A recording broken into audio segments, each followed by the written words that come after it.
E fiz um livro baseado, irmãos, em 70 razões para não estar neste lugar. Mandei para o meu pai leu este livro, e meu pai veio num culto, onde eu estava presidindo, e disse, no meio da plateia, pregador, você vive o que você prega?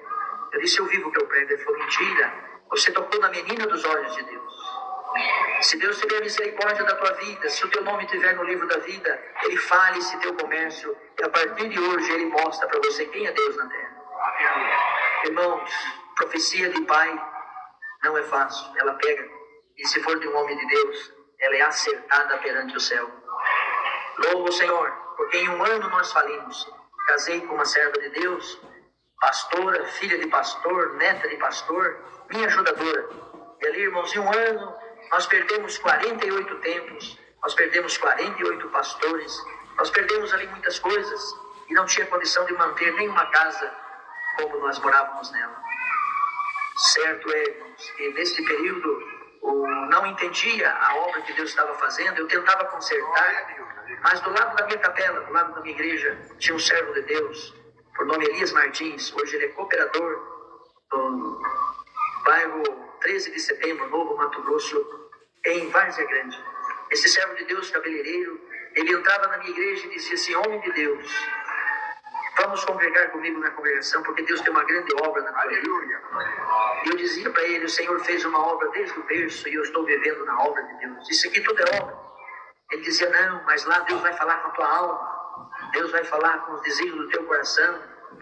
E eu dizia para ele, se eu for lá e algum membro meu ver eu lá, eles vão dizer que eu estou indo lá roubar a palavra para pregar para eles.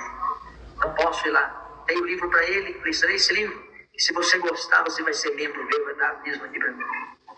Outro dia ele passou, entrou dentro de novo na minha igreja e disse assim, o Senhor tem uma grande obra na tua vida.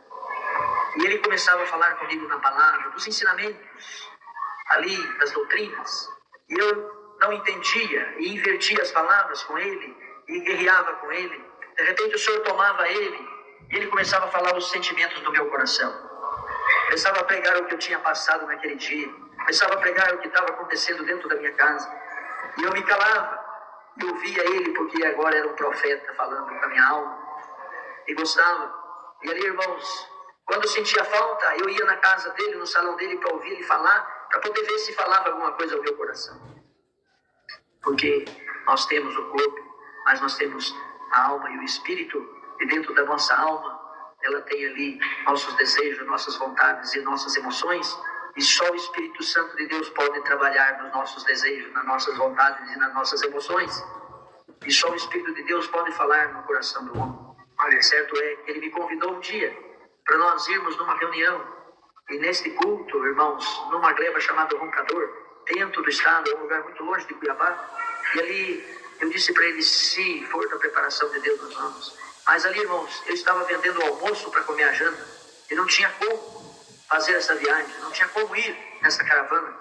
E ali eu falei com a minha esposa, eles vão cobrar de nós a passagem, vão cobrar de nós o almoço, vão cobrar a janta, vão cobrar o refrigerante, e nós não temos condições, nós estamos perecendo.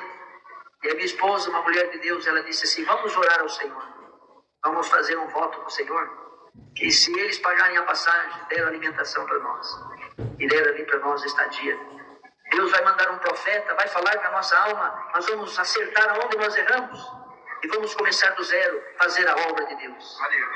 Nós não sabíamos, irmãos, que quem faz a obra de Deus é Deus, não é o homem. Aleluia. E ali, irmãos, fizemos esse voto e fomos para a casa do servo de Deus. Chegando lá, ele disse, olhe, servo de Deus, aqui no nosso meio, quando nós fazemos uma caravana, a visita não paga, porque Deus prepara para ela conhecer essa graça. E quando nós fazemos qualquer movimento, o Senhor prepara os alimentos, e aqui não tem pastor, não tem líder, todos comem por igual. Todos alimentam, e o alimento já é pago, porque é preparação de Deus. Aleluia. E ali, irmãos, nós queríamos chorar no nosso coração, mas saímos dali alegre, porque o Senhor ia usar um profeta e ia falar conosco. Saímos dali, irmãos, naquela caravana, acertados, para que o Senhor ia usar um profeta e ia falar com a nossa alma, e ali nós íamos acertar no nosso ministério. Fomos atentos, cuidando de todos os detalhes. Porque quem está visitando nós hoje, pela primeira vez ou mais, ele vem aqui para ver todos os detalhes, para ver se é diferente, para ver se realmente está de acordo com a palavra. E ali, irmãos, entramos neste ônibus. As irmãs abriam as vasilhas e davam alimento. bolos, pastéis, salgados, refrigerante, e não cobrava nada. Eu olhava para minha esposa e falava, esse povo perde muito dinheiro. Olha só esse consumo que está tendo aqui, se fosse conosco era R$1 cada pedaço. E ela dizia, eles praticam o amor. E aí o Senhor abençoou nós naquela viagem. No meio da viagem, um jovem pegou um instrumento para tocar. Esse jovem foi tocar o instrumento, o irmão disse, não toca nesse instrumento, porque esse instrumento é meu. E o jovem disse, você não é músico, como é que você tem um instrumento? E ele disse assim, o Senhor mandou eu comprar um clarinete para levar no roncador, e eu estou obedecendo o meu Senhor. Aleluia. E eu rapidamente corri até esse irmão e falei, irmão, como o Senhor falou com o irmão? Foi com voz humana? Ele disse, não, o Senhor falou dentro do meu coração. Eu disse para ele, irmão, todos nós temos sentimentos. Isso que você ouviu foi sentimento humano? Ele falou, não. Eu estava passando em frente à loja de instrumentos e o Senhor falou, aquele clarinete é em si. Compra ele e leva para o meu servo no roncador. E eu falei, como é que você vai saber quem é o servo que está precisando do instrumento? Ele disse, senta do meu lado. E quando o Senhor mostrar para mim, vai mostrar para você também. Irmãos, chegamos lá no local, sentei do lado do servo de Deus, no último banco. Os irmãos queriam me trazer para frente, eu dizia, não, eu quero ver Deus falar comigo. Sentado lá, irmãos, virei para trás, dobrei meu joelho, orei e pedi para o Senhor para falar comigo naquela manhã, daquele domingo, dia 15 de novembro de 2006.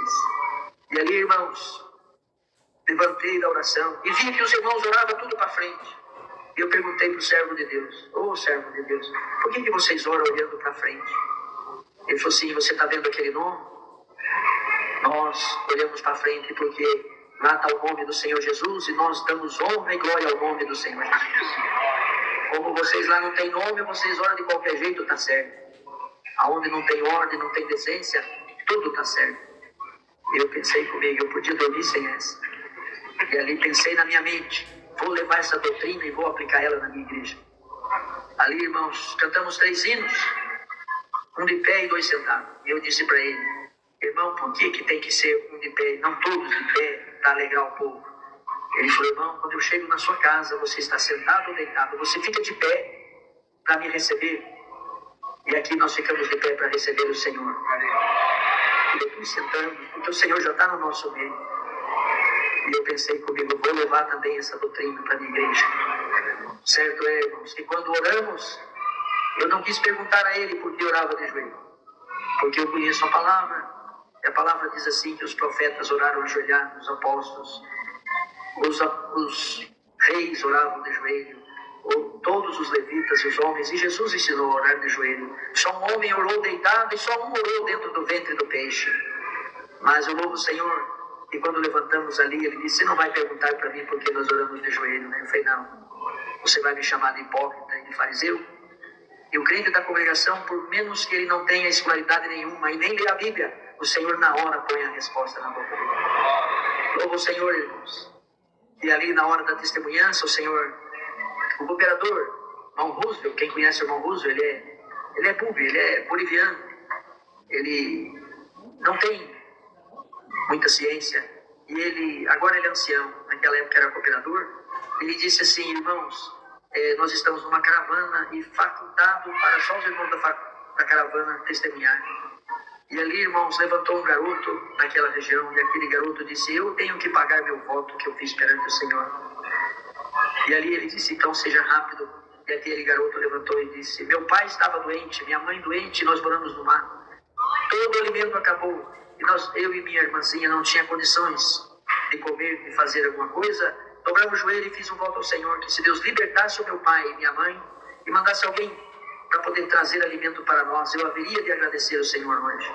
Eu louvo o Senhor porque o Senhor mandou o diácono Caio, que é do CPA, na cidade de Cuiabá, para levar lá o mantimento naquele lugar. E ele disse que quando o irmão chegou, ele foi falar com a mãe e com o pai, e disse, pai, o irmão Caio está aí, o nosso diácono, ele trouxe comida para nós. O pai e a mãe esqueceram que estava doente, e levantou ali, foi atender o servo de Deus, e Deus fez uma obra e libertou.